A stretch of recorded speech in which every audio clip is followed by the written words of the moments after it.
హైదరాబాద్లో ఉండే గరీబోళ్ళు ఎవరైతే మనకు ఓటేసినరో ఆటో డ్రైవర్లు కావచ్చు, బస్తీలలో ఉండేటోళ్ళు కావచ్చు, వాళ్ళ మీద పగబట్టి ఇలా వాళ్ళు ఎంబడబడ్డాడు. నేను ఒక్క మాట అడుగుతున్న, దయచేసి ఆలోచన చేయండి.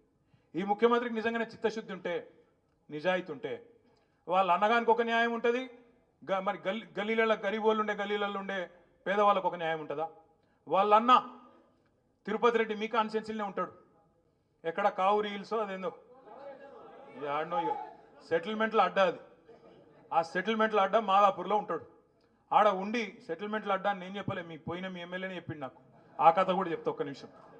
అయితే ఆ దుర్గం చెరువు ఎఫ్టిఎల్ పరిధిలో తిరుపతి రెడ్డి ఇల్లు కూడా ఉన్నది. తిరుపతి రెడ్డికేమో ఆయన ఇల్లు ముట్టుకోవాలంటే ఆడ చుట్టూ పోలీసు వాళ్ళు రక్షణ, ఆయనకు మొత్తం అంగరక్షణ, చుట్టూ మంది, బల్గం, అర్ధబలం, అంగబలం అన్నీ ఉన్నాయి. తిరుపతి రెడ్డి ముట్టాలంటే మన అధికారి ఉంటాడా? ఊసిపోతాడు కదా. అందుకే తిరుపతి రెడ్డి ముట్టరు. ఏం చేస్తారు తిరుపతి రెడ్డికి?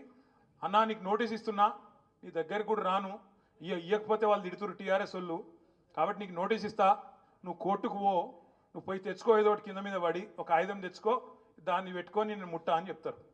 అదే గరీబ్ గాడు ఉన్నాడు అనుకో, తెల్లారి 3 గంటలకు బుల్డోజర్లు వస్తాయి ఇంటికి. పిల్లగాళ్ళకి వెళ్ళి మేము పుస్తకాలు తీసుకుంటాం సార్, మేము బడికోవాలంటే దయ ఉండదు. ఆడోళ్ళు మేమరే అన్నం ఉడకబెట్టిన మరి అయ్యా పక్క తీసుకుంటాం, బియ్యం పక్కకు తీసుకుంటామంటే దయ ఉండదు. గరీబోళ్ళు చెప్పులు కుట్టుకునే దుకాణాలు ఉంటే వాళ్ళని తీసుకెళ్ళి రోడ్డు మీద పడేస్తారు, బిల్డింగ్లు నిర్దాక్షిణ్యంగా కూలగొడతారు. అదే తిరుపతి రెడ్డికి ఒక న్యాయం పెద్దోనికి, పేదవానికేమో బుల్డోజర్లతోని, అది కూడా కోర్టు పని చేయని శనివారం ఆదివారం వచ్చి సాయంత్రం పూట పొద్దున పూట వచ్చి కూలగొట్టి నిర్దాక్షిణ్యంగా రోడ్ల మీద పడేస్తూ ఉన్నారు. నేను ఒక్కటే అడుగుతా ఉన్నా, 10 ఏళ్ళు మనమేమో పాలిటిక్స్ ఆఫ్ కన్స్ట్రక్షన్ చేసినాం, మనం కన్స్ట్రక్షన్ చేసినాం, ఈయననేమో డిస్ట్రక్షన్ చేస్తాడు. మనం ఏం కన్స్ట్రక్షన్ చేసినాం? ఇప్పుడు అక్క చెప్పింది,